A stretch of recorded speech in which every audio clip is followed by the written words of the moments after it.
ఓం సమర్థ సద్గురు సాయినాథ్ మహారాజ్కి జై. ఓం సాయిరామ్. మన బాబా కుటుంబ సభ్యులందరికీ నమస్తే అండి. మీ అందరిపైన షిరిడి సాయినాథ్ ఆశీస్సులు ఉండాలని, మీరెప్పుడూ సంతోషంగా క్షేమంగా ఉండాలని మనస్ఫూర్తిగా బాబా గారిని కోరుకుంటున్నానండి. ఇంక ఈరోజు వీడియోలో మన బాబా గారి సందేశం అండి. మన బాబా గారు అయితే మనందరి కోసం చాలా అంటే చాలా సంతోషకరమైన వార్త తీసుకువచ్చారండి. ఈరోజు మాత్రం మన బాబా గారు మనందరికీ చాలా ప్రత్యేకమైన విషయం చెబుతున్నారండి. వీడియోని ఎక్కడా కూడా స్కిప్ చేయకుండా వినండి ఫ్రెండ్స్. చాలా అద్భుతమైన విషయాన్ని అయితే మీరు తెలుసుకోగలుగుతారు. మన బాబా గారు ఏమంటున్నారంటే, తల్లి, నీ మనసుకు సంతోషం కలిగించే చాలా ముఖ్యమైన మాట అయితే నీకు చెప్పబోతున్నాను. ఆసక్తిగా వినమ్మా. ఇప్పటి వరకు నా ద్వారా నీ కుటుంబం వారి విషయాలు ఎన్నో తెలుసుకున్నావు. ఈరోజు ఇప్పుడు ఈ క్షణం నీ గురించి నీకు తెలియచెయ్యాలి అనైతే నేను అనుకుంటున్నానమ్మా. చక్కని నీ రూపురేఖలు, నీ మంచితనం, నీ ప్రవర్తనా తీరు, నీ బాధలు, నీ సంతోషాలు అన్నీ కూడా నేను నీకు తెలియజేయబోతున్నాను. ఇవి నువ్వు తెలుసుకున్నప్పుడు ఆనందం, సంతోషం మాటల్లో చెప్పలేము. అంత సంతోషం నీకు కలుగుతుంది తల్లి. ఇది నీ సాయి తండ్రి ఎంతో సంతోషంతో చెప్పే మాటలు తల్లి. నీ తండ్రి మీద నమ్మకంతో ఆలకించు తల్లి. నీ హృదయంలో అమృత జల్లులు కురుస్తాయమ్మా. నీ ముందు పరమ పవిత్రమైన నీ సాయి తండ్రి పాదాలు, మరొక వైపు ధనం ఉన్నాయి. వీటిలో నీకు ఏవి కావాలో నువ్వే నిర్ణయించుకో అమ్మా. వీటిలో నువ్వు ఏదైతే నిర్ణయించుకుంటావో అవి నీకు జీవితమంతా తోడుగా సమృద్ధిగా ఉండేటట్లు నేను నీకు అనుగ్రహిస్తాను. ఎందుకంటే నువ్వు నా బిడ్డవి తల్లి. ఏది నీకు కావాలో తెలివిగా కోరుకుంటావు. ఎంతో చక్కటి ఆలోచన ఉంది నీకు. నీ జీవితమంతా కూడా ఎంతో సంతోషంగా గడిపేందుకు నీకు ఏది కావాలో అదే నిర్ణయించుకుంటావు అని నాకు తెలుసమ్మా. నువ్వు కోరుకున్నది నీకు సమృద్ధిగా అందిస్తాను అని అయితే మన బాబా గారు మనందరి కోసం చక్కటి సందేశం అందిస్తున్నారండి. మన బాబా గారు ఒకవైపు పాదాలను, మరొక వైపు ధనంతో నిండి ఉన్న కుండను ఉంచారు. వీటిలో మీకు ఏది కావాలో నిర్ణయించుకోమని మన బాబా గారైతే అంటున్నారండి. సాయి బిడ్డలం ఎవరైనా సరే సాయి తండ్రి యొక్క అనుగ్రహము, ఆయన ఆశీస్సులే మనం కోరుకుంటాము. ఎందుకంటే మనకి బాబాగారే కావాలి.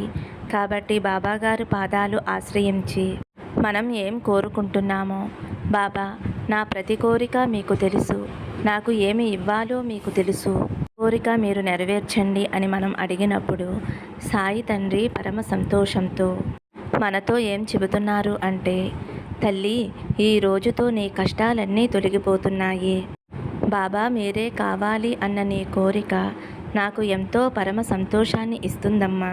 నాపై నీకు ఉన్న నమ్మకం, ప్రేమ జీవితంలో నీకు ఎప్పుడూ కూడా సంతోషాన్ని కలిగిస్తుంది. నువ్వు ఎంతో సంతోషంగా నీతోనే ఉండమని నన్ను అడిగావు కదా తల్లి.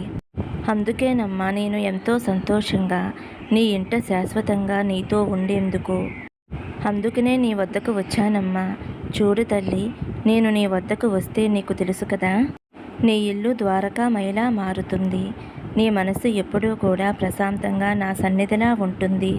తల్లి, నీ హృదయం ఎప్పుడూ కూడా ఎలా ప్రశాంతంగా ఉంటుందో ఒక చిన్న కథ చెబుతాను, జాగ్రత్తగా విను తల్లి అని అయితే మన బాబా గారు మనందరి కోసం మంచి సందేశం తీసుకువచ్చారండి. బాబా గారు మనతో ఉంటే ఎలా సంతోషంగా ఉంటామో, సాయి తండ్రి మనతో ఉంటే మన కోరికలు ఎలా నెరవేరుతాయో బాబాగారు చెప్పే ఈ కథ ద్వారా తెలుసుకుని అందులోని పరమార్థం ఏమిటో తెలుసుకుందామండి. ఒక ఊరిలో, ఒక రాజ్యంలో ఒక రాజు, రాణి నివసిస్తూ ఉండేవారు.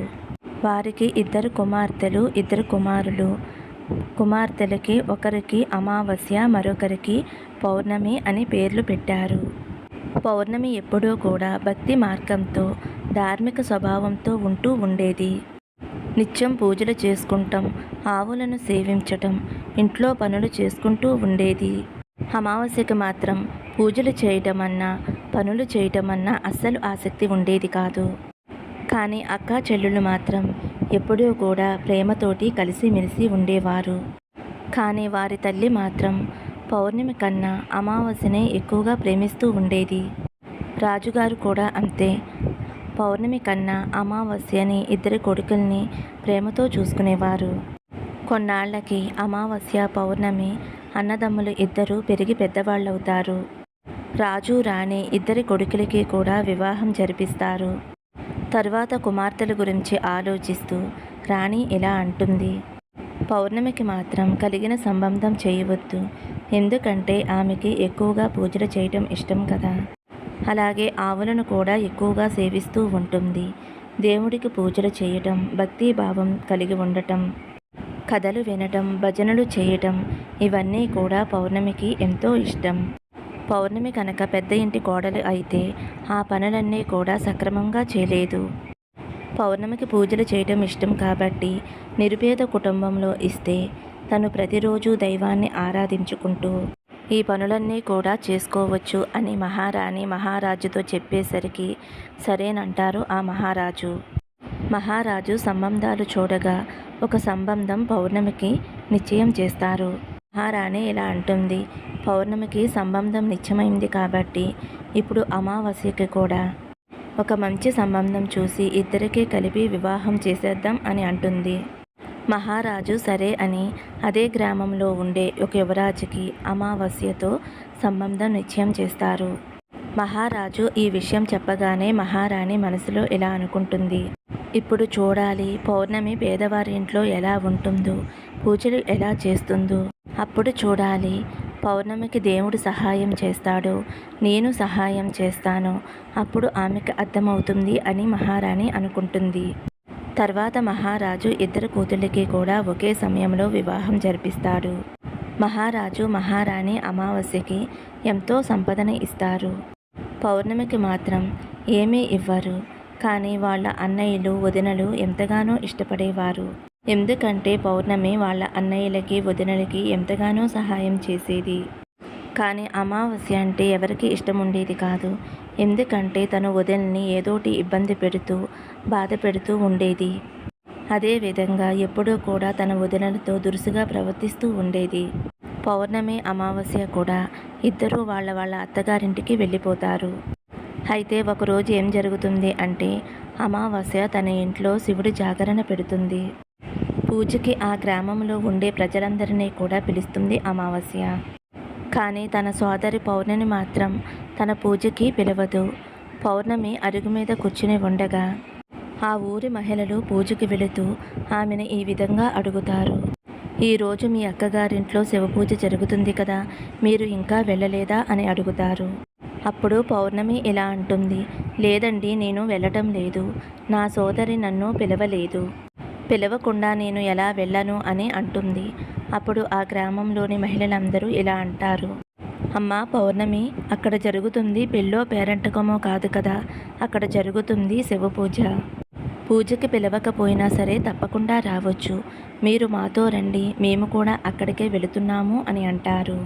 ఇంకా మహిళలు పదే పదే అడిగేసరికి పౌర్ణమి కాదనలేక ఆ మహిళలతో కలిసి వెళుతుంది. పౌర్ణమిని చూసి అమావాస్య కోపంగా ఈ విధంగా అంటుంది. పౌర్ణమి, నిన్ను మేము పిలవలేదు కదా, మా ఇంటికి ఎందుకు వచ్చావు? సరేలే, పిలవకపోయినా వచ్చావు కదా, అటు ఇటు తిరగకుండా ఒకే చోట కూర్చో అని అయితే చెప్తుంది. అంతేకాకుండా పౌర్ణమి పేదరికాన్ని హేళన చేస్తుంది. సోదరి మాటలు విన్న పౌర్ణమికి తన కళ్ళల్లో నీరు కారుతూ ఉంటాయి. పౌర్ణమి శివయ్య ముందు కూర్చుని తను ఇలా ప్రార్థిస్తుంది. మహాదేవ, ఎప్పుడు నన్ను ఆశీర్వదిస్తావయ్యా? ఇంతకీ నేను చేసిన తప్పేమిటి? భక్తితో ఆరాధించడమే నేను చేసిన తప్ప? ఆవులకి సేవ చేయటమే నేను చేసిన తప్ప? సేవ చేయటం నేను చేసిన తప్ప? శివయ్య తండ్రి, ఇప్పటికైనా నన్ను కరుణించవయ్యా. ఈ విధంగా పౌర్ణమి మనసులోనే శివుణ్ణి ప్రార్థిస్తూ ఉంటుంది. కాసేపటికి శివపూజ కూడా పూర్తవుతుంది. ఇక పూజ అయిపోయిన తర్వాత అమావాస్య అందరికీ కూడా ప్రసాదాలు ఇస్తుంది. పౌర్ణమికి అమావాస్య ప్రసాదం ఇవ్వలేదు కాబట్టి చేతులతోనే అక్కడి నుంచి పౌర్ణమి వెళ్ళిపోతుంది. అయితే మార్గ మధ్యంలో తను ఏమి ఆలోచిస్తుంది అంటే అయితే పిల్లలు ప్రసాదం అడుగుతారు. అప్పుడు నేను ఏమి చేయాలి అని అనుకుంటూ ఇంటికి వెళుతుంది. ఇంటికి వెళ్ళిన తర్వాత అన్నయ్య వదిన దగ్గరికి వెళుతున్నాను అని తన భర్తతోటి పిల్లలతోటి చెప్పి పుట్టింటికి బయలుదేరుతుంది. అయితే ఆమె పుట్టింటికి వెళుతున్న మార్గ మధ్యంలో ఒక తులసి చెట్టు అయితే కనిపిస్తుంది. ఆ తులసి చెట్టు దగ్గర ఒక ముసలి బామ్మ అయితే కూర్చుని ఉంటుంది. ఇక ఆ ముసలి ఆవిడ పౌర్ణమిని చూసి ఈ విధంగా అడుగుతుంది. నువ్వు ఎవరివమ్మా, ఎక్కడికి వెళుతున్నావు అని అడిగేసరికి పౌర్ణమి తన గురించి తాను చెప్పుకుని ముసలావిడితో పరిచయం పెంచుకుంటుంది. అప్పుడు పౌర్ణమి మాటలు విన్న ఆ పెద్దావిడ ఈ విధంగా చెబుతుంది. చూడు తల్లి, నిన్ను చూస్తే చాలా మంచిదానిలా అనిపిస్తున్నావు. అయితే ఇక్కడ తులసి మొక్క ఎండిపోతుంది. నువ్వు చూసావు కదమ్మా, ఈ మొక్కకి కొంచెం నీళ్ళు పోయి తల్లి అని అడుగుతుంది. అలాగే తులసి మొక్క చుట్టూ కొంచెం కడుగమ్మా, తులసికి అలా చేయటం వలన కొంచెం చల్లదనంగా అనిపిస్తుంది అని చెబుతుంది. తర్వాత పౌర్ణమి పెద్దావిడ చెప్పిన విధంగానే తులసి మొక్కకు నీళ్లు పోసి చుట్టూ కడిగి శుభ్రం చేస్తుంది. తర్వాత ఆ పెద్దావిడికి కూడా స్నానం చేయించి కాళ్ళును ఒత్తుతుంది. పౌర్ణమి ఆ పెద్దావిడిని ఇలా అడుగుతుంది. అమ్మా, ఇంకేమైనా పనులు ఉన్నాయా? నాకు చెప్పండి, చేస్తాను అని అంటుంది. అప్పుడు పెద్దావిడ, లేదమ్మా, నువ్వు చాలా మంచిదానివి తల్లి. నిన్ను చేసుకున్నవాడు ఎంతో అదృష్టవంతుడు. నువ్వు సుఖ సంతోషాలతోటి, అష్టైశ్వర్యాలతోటి, ఆయురారోగ్యాలతోటి సంతోషంగా ఉంటావు అని ఆ ముసలావిడ ఆశీర్వదిస్తుంది. అయితే ఆ పెద్దావిడ ఇలా అంటుంది. నువ్వు నీ పుట్టింటికి వెళుతున్నాను అన్నావు కాబట్టి వచ్చేటప్పుడు నన్ను కలువు అని అంటుంది. అప్పుడు పౌర్ణమి సరేనమ్మా అని చెప్పి తన ప్రయాణాన్ని ఇంకాస్త ముందుకు సాగిస్తుంది. అక్కడ ఒక గుడి కనిపిస్తుంది.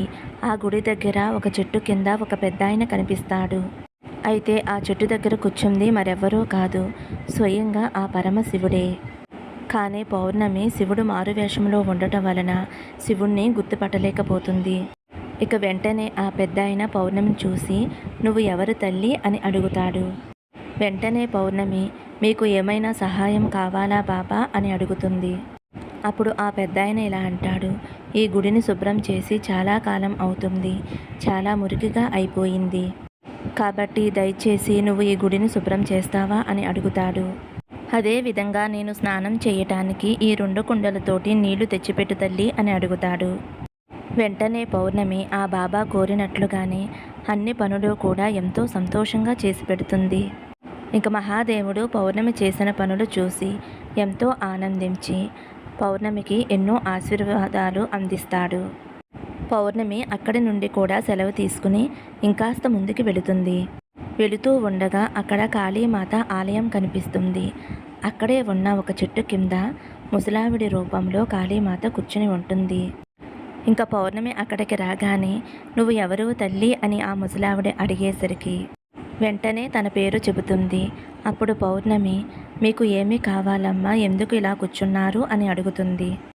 అప్పుడు పెద్దావిడ, చూడమ్మా, ఇక్కడికి ఎంతోమంది ఈ గుడికి వచ్చి వెళుతూ ఉంటున్నారు, కానీ ఎవరూ కూడా ఈ గుడి శుభ్రం చేయడం లేదు. ఒక్కసారి నువ్వే చూడమ్మా, ఆలయం ఎంత మురికిగా మారిపోయిందో. నేనేమో అన్ని పనులు చేయలేకపోతున్నాను. దయచేసి ఈ గుడిని కొంచెం శుభ్రం చేయి తల్లి అనైతే పౌర్ణమిని ఆ పెద్దావిడ అడుగుతుంది. తర్వాత పౌర్ణమి ఎంతో సంతోషంతో ఆ గుడిని శుభ్రం చేస్తుంది. అలాగే కాళీమాతకి కూడా స్నానం చేయించి కాళ్ళు చేతులు నొక్కి ఆమెను ఎంతో సంతృప్తిపరిచింది. ఇంకా అక్కడ కూడా మారువేషంలో ఉన్న కాళీమాత పౌర్ణమికి ఎన్నో ఆశీర్వాదాలు అందిస్తుంది. ఇక తర్వాత పౌర్ణమి అక్కడి నుంచి కూడా ముందుకు బయలుదేరుతూ ఉంటుంది. ముందుకు వెళుతూ ఉండగా అక్కడ ఒక నదిని చూస్తుంది. అయితే ఆ నది ఒడ్డున కూడా ఒక ముసలావిడ కూర్చుని ఉంటుంది. అయితే ఆ ముసలావిడ మరెవరో కాదు, స్వయంగా గంగమ్మ తల్లి.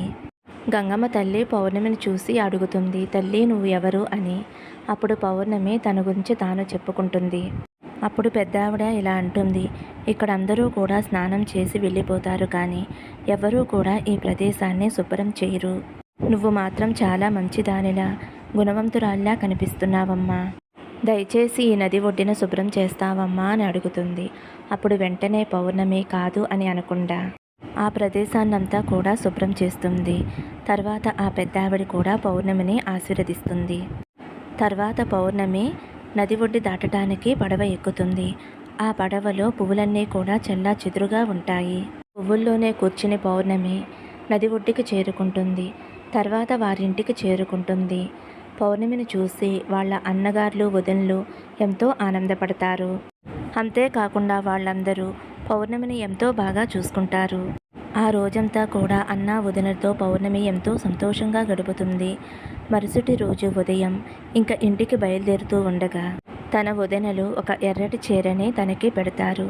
అప్పుడు పౌర్ణమి ఇప్పుడు ఎందుకు ఇవన్నీ అనేసరికి, నువ్వు చాలా రోజుల తర్వాత పుట్టింటికి వచ్చావు.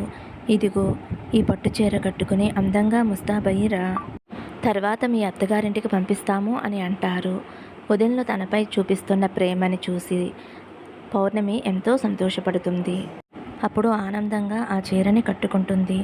ఎప్పుడు పుట్టింటికి పిలిచినా సరే నేను ఎంతో సంతోషంతో వస్తాను అని చెబుతుంది. అంతేకాకుండా పౌర్ణమి అన్నయ్యలు వదినలు బ్యాగ్ నిండా స్వీట్లు, పళ్ళు, పువ్వులు, అలాగే కానుకలు, బంగారం, వజ్రాలు అన్నీ నింపి ఆ సంచిని పౌర్ణమికి ఇస్తారు. ఇక పౌర్ణమి అందరికీ కూడా వీడ్కోలు చెప్పి తన పుట్టింటి నుండి అత్తగారింటికి బయలుదేరుతుంది. ఇక పౌర్ణమి పడవ ఎక్కి నది ఒడ్డి దాటేసరికి ముందు కనిపించిన ముసలావిడి కనిపిస్తుంది. గంగమ్మ తల్లి ఇలా అడుగుతుంది, తల్లి నీ పుట్టింటికి వెళ్ళి వచ్చేసావమ్మా అని అడుగుతుంది. అవునమ్మా, ఇప్పుడు నేను మా అత్తగారింటికి వెళుతున్నాను అని చెబుతుంది. అప్పుడు వెంటనే ఆ పెద్దావిడ ఒక సంచిని పౌర్ణమికి ఇచ్చి ఇది నీతో పాటు తీసుకెళ్ళమ్మా అని అంటుంది. పౌర్ణమి ఇది నాకెందుకమ్మా అని అంటే, లేదమ్మా ఎప్పటినుంచో ఈ సంచి నా దగ్గర ఉంటుంది, నువ్వు తీసుకెళ్ళు అని అంటుంది. అంతేకాకుండా ఈ సంచి ఎంతో బరువుగా ఉంటుంది, దీనిని ఎంతకాలమని నా దగ్గర నేను ఉంచుకోగలను, అందుకే నీకు ఇస్తున్నానమ్మా అని ఇస్తుంది. దయచేసి దీనిని తీసుకువెళ్ళు, అయితే మార్గ మధ్యంలో ఎక్కడా కూడా ఈ సంచిని చూడవద్దు, తెరవవద్దు అని చెబుతుంది. ఇంటికి వెళ్ళిన తర్వాత మాత్రమే సంచిని తెరవాలి అని చెప్తే పౌర్ణమి సరే అని అక్కడి నుంచి బయలుదేరుతుంది. వెళుతూ ఉండగా కాళీమాత గుడి దగ్గర ఉన్న ముసలావిడి కూడా ఒక సంచి ఇస్తుంది. అలాగే మహాదేవుడు కూడా ఒక సంచిని ఇస్తారు. అలాగే అక్కడి నుంచి మళ్ళీ కొంచెం దూరం వెళుతూ ఉండగా తులసి చెట్టు దగ్గర ఉన్న ముసలామె కూడా ఆవిడ కూడా ఒక సంచిని ఇస్తుంది. ఇక పౌర్ణమి ఆ సంచులన్నీ కూడా తీసుకుని తన అత్తవారింటికి చేరుకుంటుంది. ఇక ఇంటికి వెళ్ళిన పౌర్ణమి తనతో తెచ్చుకున్న సంచులన్నీ కూడా విప్పి చూసుకుంటుంది. ముందుగా వాళ్ళ అన్నయ్యలు వదినలు ఇచ్చిన సంచులు చూస్తే అందులో కొన్ని తినుబండరాలు, బట్టలు, నగలు ఉంటాయి. ఆ స్వీట్లను తీసుకుని తన పిల్లలకి పెట్టుకుంటుంది. అలాగే గంగమ్మ ఇచ్చిన సంచిని చూస్తే అందులో 7 వారాల నగలు ఉంటాయి. అలాగే శివయ్య తండ్రి ఇచ్చిన సంచిని చూడగానే అందులో వజ్రాలు, వైడర్యాలు ఉంటాయి. అలాగే కాళీమాత ఇచ్చిన సంచిని చూడగానే అందులో బంగారం, నాణాలు ఉంటాయి. తర్వాత తులసమ్మ తల్లి చెట్టు దగ్గర ఉన్న ముసలావిడిచ్చిన సంచి చూడగానే అందులో పప్పులు, ధాన్యాలు, అన్ని రకాల ధాన్యాలు ఉంటాయి. ఇక పౌర్ణమికి ఇప్పుడు ఇంట్లో సిరి సంపదలు, అష్టైశ్వర్యాలు, భోగభాగ్యాలు అన్నీ కూడా సమకూరాయి. అంటే ఇప్పుడు పౌర్ణమికి డబ్బు, ధనం, ధనధాన్యాలు, అలాగే వజ్రాలు, వైడూర్యాలు, బంగారం, బంగారపు నాణాలు దేనికి కూడా లోటు లేకుండా అన్నీ పౌర్ణమికి సమకూరాయి. ఆ రోజు నుంచి పౌర్ణమి తన కుటుంబంతో అష్టైశ్వర్యాలతో, సుఖ సంతోషాలతో ఆనందంగా గడిపేది. అయితే కొన్ని రోజుల తర్వాత పౌర్ణమి తన ఇంట్లో శివపూజ చేసుకోవాలి అని అనుకుంటుంది. ఎందుకంటే మహాశివుడు తన మనసులోని కోరికలన్నీ తీర్చి తన బాధలన్నీ పోగొట్టాడు కాబట్టి తన ఇంట్లో శివభజన చేసుకోవాలి అని అనుకుంటుంది. ఇక పూజకి తన చుట్టుపక్కల ఉన్న వాళ్ళందరినీ కూడా పిలుస్తుంది. అలాగే అమావాస్య ఇంటికి వెళ్ళి తన పూజకి రమ్మని పిలవటంతో అమావాస్య వెటకారంగా అంటుంది, ఏంటి నువ్వు కూడా శివపూజ చేస్తున్నావా అని వెటకారంగా అని, సరే వస్తానులే అని అంటుంది. అమావాస్య పౌర్ణమి ఇంటికి శివపూజకి వస్తుంది. కానీ అక్కడ ఉన్న పౌర్ణమి పేదది కదా, తన ఇంట్లో ఉన్న సిరి సంపదలు చూసి చాలా ఆశ్చర్యపోతుంది. ఇంకా అమావాస్య ఆపుకోలేక పౌర్ణమి ఇంత సంపద నీకు ఎలా వచ్చింది అని అడుగుతుంది. అప్పుడు పౌర్ణమి ఇలా అంటుంది, చూడు సోదరి, మీ ఇంట్లో నువ్వు శివభజన చేశావు, నువ్వు నన్ను పిలవలేదు, పిలవకపోయినా వచ్చాను, నువ్వు కొంచెం కూడా ప్రసాదం పెట్టలేదు, ఆ బాధ శివుడితో చెప్పుకుని నేను వచ్చేసాను. నేను మీ ఇంటి నుంచి వచ్చిన తర్వాత మన పుట్టింటికి వెళ్ళాను. అయితే మార్గమధ్యంలో ఏమేమి జరిగిందో అంతా కూడా పౌర్ణమి అమావాస్యకి చెబుతుంది. అక్కడ కనిపించిన వారందరూ ఇవ్వబట్టే సంపద కలిగింది అని చెబుతుంది. అయితే అమావాస్య ఇలా అంటుంది, నేను నీకు ప్రసాదం పెట్టకపోవటం వల్లనే ఇలా జరిగిందంటావా? అయితే నువ్వు కూడా నాకు ప్రసాదం పెట్టవద్దు, నన్ను కూడా నువ్వు వెటకారం చెయ్యి. అయితే పౌర్ణమి ఇలా అంటుంది, నేను అలా కాదు, ఇది మహాదేవుని ప్రసాదం, నేను అందరికీ ఇస్తాను. పౌర్ణమి అందరితో పాటు అమావాస్యకు కూడా ప్రసాదం ఇస్తుంది. అయితే పౌర్ణమి ఇచ్చిన ప్రసాదం అమావాస్య తీసుకోకుండా తను అక్కడి నుండి పుట్టింటికి వెళుతుంది. పౌర్ణమికి కనిపించినట్లుగానే ఆ ముసలావిడ అమావాస్య కూడా కనిపించి పౌర్ణమికి ఏ విధంగా అయితే పని చెప్పిందో తనకి ఈ విధంగా పని చెప్పేసరికి అప్పుడు అమావాస్య, ఓ ముసలావిడ, నీకు నేను ఎలా కనిపిస్తున్నాను? ఎంత ఖరీదైన చీర కట్టుకున్నాను. నేను ఈ పనులు చేస్తే ఈ చీర పాడైపోతుంది. నేను ఈ పనులు చేయను అని ఇంకాస్త ముందుకు వెళుతుంది. శివాలయం దగ్గర బాబాని కలుస్తుంది. బాబా చెప్పిన పని ఏదీ చేయకుండా దురుసుగా ప్రవర్తించి అక్కడి నుంచి వెళ్ళిపోతుంది. అలా వెళ్ళగా కాళీమాత ఆలయం వస్తుంది. కాళీమాత ముసలావిడి రూపంలో ఉంటుంది. ఆమె పని చెప్పినా కూడా అమావాస్య చేయను అని దురుసుగా వెళ్ళిపోతుంది. తర్వాత గంగామాత కనిపిస్తుంది. గంగామాత చెప్పిన పనులు కూడా ఏమీ చేయదు. తర్వాత పడవ ఎక్కుతుంది. ఆ పడవలో అన్నీ కూడా ముళ్ళే ఉంటాయి. ఆ ముళ్ళన్నీ కూడా అమావాస్యకి గుచ్చుకుంటాయి. ఆ తర్వాత అమావాస్య తన పుట్టింటికి చేరుకుంటుంది. అమావాస్య వెళ్ళగానే తన వదినలు ఈమె ఇప్పుడు ఎందుకు వచ్చింది అని మనసులో అనుకుంటారు. సరే అని పౌర్ణమికి చేసినట్లుగానే అమావాస్యకి కూడా మర్యాదలు చేస్తారు. వదినలు ఇలా మాట్లాడుకుంటారు. అమావాస్య మనల్ని ఎంత ఇబ్బంది పెట్టేది, ఏ పనిలోనూ కూడా సహాయపడేది కాదు అని అనుకుంటారు. ఇక అమావాస్య ఆ రోజంతా ఉన్న తర్వాత మరుసటి రోజున ఇంటికి వెళతాను అని వదినగారులతో చెప్తుంది. అప్పుడు వదినగారులు సరేనమ్మా, జాగ్రత్తగా వెళ్ళిరా అంటారు. వెంటనే అమావాస్య తన వదినగారులతో ఇలా అంటుంది. పౌర్ణమి వచ్చినప్పుడు బహుమతులు సంచి ఇచ్చారు కదా, మరి నాకు మాత్రం ఏమీ ఇవ్వలేదు ఏంటి అని అడుగుతుంది. అప్పుడు వాళ్ళ వదినలు, ఖచ్చితంగా మీ ఇంటికి సంచి పంపిస్తాము, నువ్వు ఇంటికి వెళ్ళేసరికి సంచి ఉంటుందిలే అని అంటారు. ఇక అమావాస్య అక్కడ నుండి బయలుదేరి పడవ ఎక్కి ఒడ్డుకి చేరుకుంటుంది. ఒడ్డుకి చేరుకోగానే ఆ ఒడ్డున ఉన్న గంగామాత కనిపిస్తుంది. అప్పుడు ఆ పెద్దావిడ ఇలా అంటుంది. ఏంటమ్మా అమావాస్య, పుట్టింటి నుంచి అప్పుడే వచ్చేస్తున్నావా? సరే, జాగ్రత్తగా ఇంటికి వెళ్ళు అని అంటుంది. అప్పుడు అమావాస్య ఇలా అంటుంది. మా చెల్లి పౌర్ణమికి మీరు ఏదో సంచి ఇచ్చారంట కదా, మరి నాకేది అని అడుగుతుంది. సంచా, సరే అయితే మీ ఇంటికి వెళ్ళు, మీ ఇంటికి వెళ్ళేసరికి సంచి మీ ఇంట్లో ఉంటుంది అని గంగామాత అంటుంది.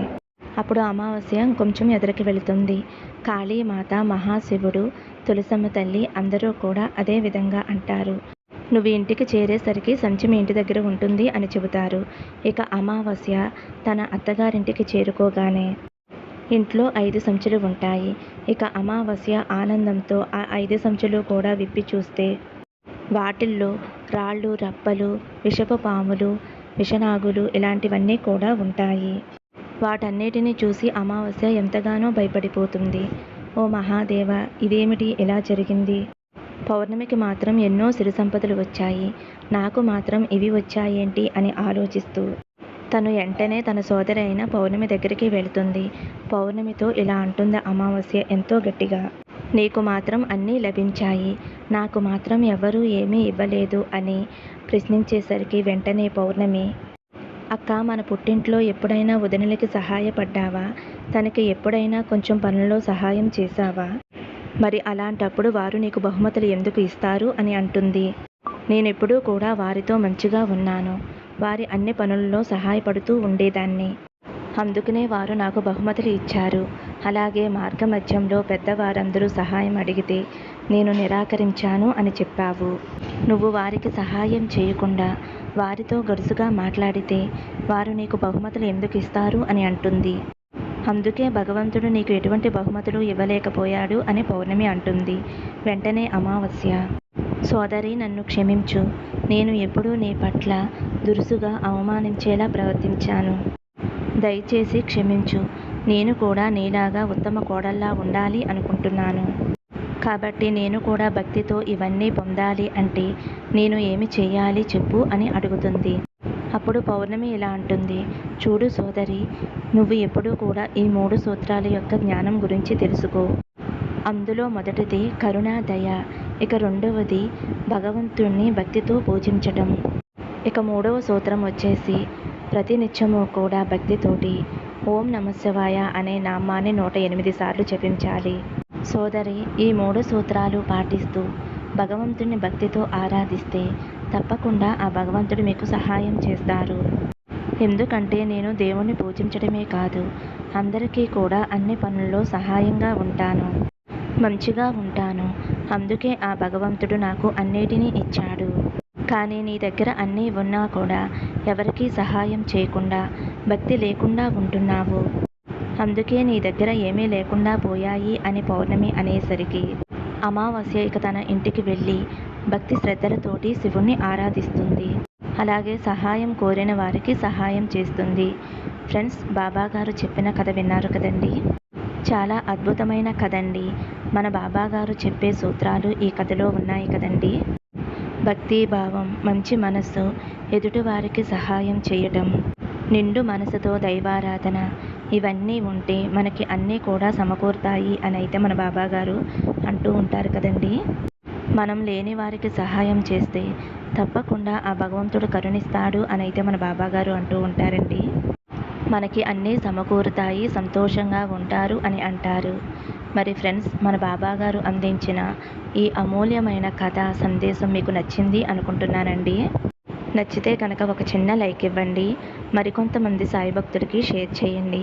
ఫస్ట్ టైం చూసేవారైతే మన బాబా భక్తి ఛానల్ తప్పకుండా సబ్స్క్రైబ్ చేసుకుని సపోర్ట్ చేయండి ఫ్రెండ్స్. సర్వే జన సుఖినో భవంతు. సమస్తం సద్గురు సాయినాథార్పణమస్తు. శుభం భవతు. జై సాయిరామ్.